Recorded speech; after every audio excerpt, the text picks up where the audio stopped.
Good evening. This is Akashvani. I'm Akhila with the world news.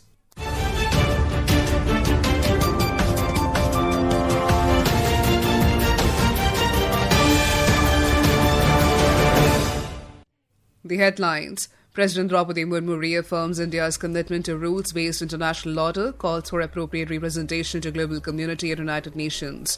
New Delhi expresses concern over atrocities committed by Pakistani forces in POJK and the use of occupied territory for cross-border terrorism. India dispatches the first tranche of 20 metric ton relief supplies to earthquake-hit Colombia. 8 people killed in suspected gas leak at ship-breaking yard in Bangladesh.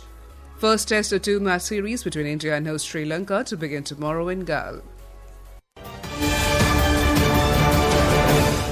President Draupadi Murmu has said India believes in a rules-based international order and her endeavour is to ensure that the global community receives appropriate representation in the United Nations and other multilateral organizations. She said this endeavour has been getting strong support from many countries. Addressing the nation on the eve of the 80th Independence Day, the President noted that the national interest is the foundation of India's foreign policy and peace, cooperation, dialogue and the ideal of Vasudhaiva Kutumbakam are the pillars of its foreign policy. We have entered into pre-trade agreements with many countries to enhance economic cooperation and strengthen mutual relations. We are playing a leading role among the countries of the global south. We believe in a rules-based international order. Our endeavor is to ensure that the global community receives appropriate representation in the United Nations and other multilateral organizations. The President highlighted that according to economic projections, the growth rate of the Indian economy is expected to be more than twice the average global growth rate. The President highlighted that India has achieved some of the Sustainable Development Goals 2030 ahead of the schedule. She also said India has entered into a free trade agreements with many countries to enhance economic cooperation and strengthen mutual relations. The President said that India is playing a leading role among the countries of the Global South and the country has grown in stature on the global stage. On Operation Sindoor, President Draupadi Murmu said that the historic operation against terrorism demonstrated the capability of the Indian Armed Forces to act with precision. She said the operation sent a clear and firm message to terrorists and those who support them that no matter what they hide, they will have to face the consequences of their actions. Historic operation against terrorism sent a clear and firm message to terrorists and those who support them that no matter where they hide, they will have to face the consequences of their actions. Suspension of the Indus Waters Treaty with the country that harbors terrorism is a decisive step in the interest of our nation. Speaking about the country's digital infrastructure, President Draupadi Murmu said that India has developed the world's largest and best digital infrastructure and more than half of the world's real-time digital transactions take place in India. President Murmu said India is moving ahead towards building Viksit Bharat by the centenary year of independence in 2047. New Delhi today reiterated that Jammu and Kashmir and Ladakh are an inalienable and integral part of India. Briefing media in the national capital this evening, External Affairs Ministry spokesperson Ranveer Jaiswal said the issues that should concern the international community are the atrocities currently being perpetrated in Pakistan-occupied Jammu and Kashmir and the use of POJK for cross-border terrorism. The whole of Jammu, Kashmir and Ladakh are integral and inalienable part of India. The issue that should concern the international community are the atrocities currently being perpetrated in the illegal Pakistan-occupied Kashmir and the use of Pakistan-occupied Kashmir for cross-border terrorism.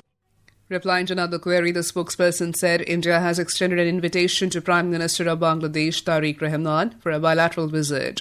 India has also extended an invitation to the Bangladesh PM for a visit to India for the outreach session of the BRICS summit. Mr. Jaiswal conveyed deepest condolences on the lives that have been lost due to the earthquake in Colombia.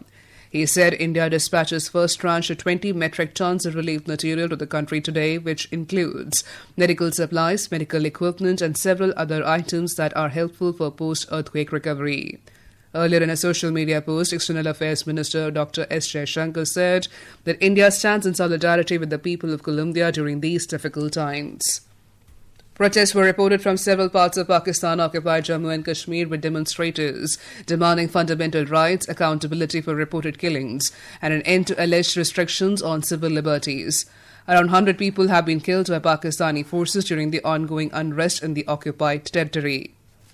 This is Akashwani. You're listening to World News. We bring you the top international news and updates from around the globe.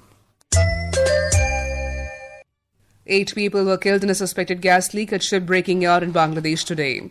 Police said the incident occurred at the Further Steel ship breaking yard in the Sitakunda area during the dismantling of a decommissioned ship.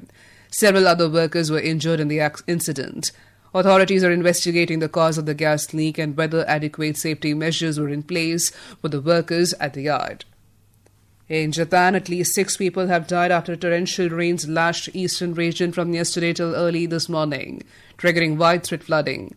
Local media reported that Japan's weather agency issued its highest level 5 heavy rain warning for more than one-third of the municipalities in Chiba Prefecture near Tokyo, as authorities remained on alert amid worsening weather conditions.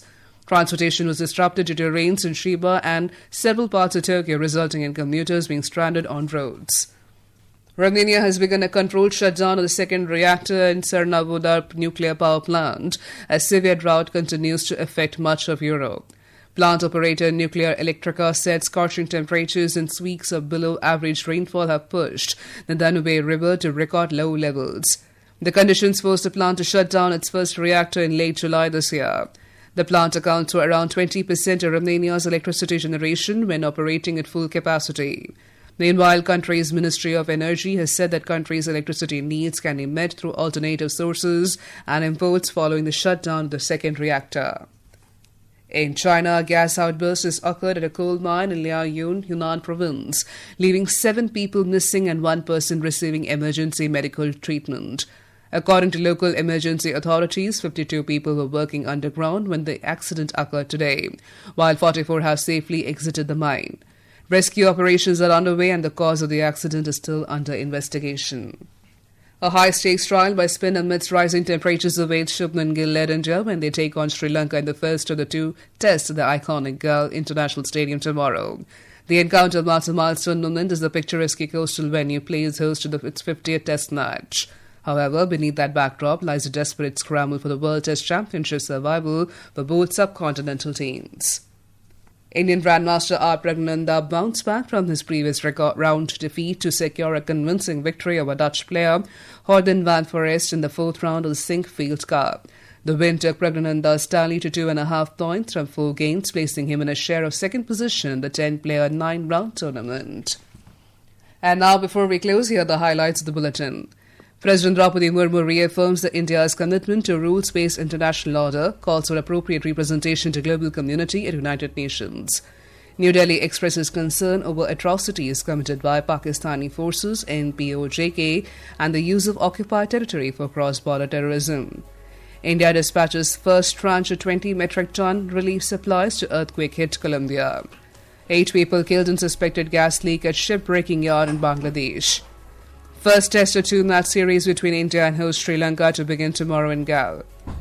That concludes tonight's World News Bulletin. For more updates, stay tuned to Akashwani. Good night.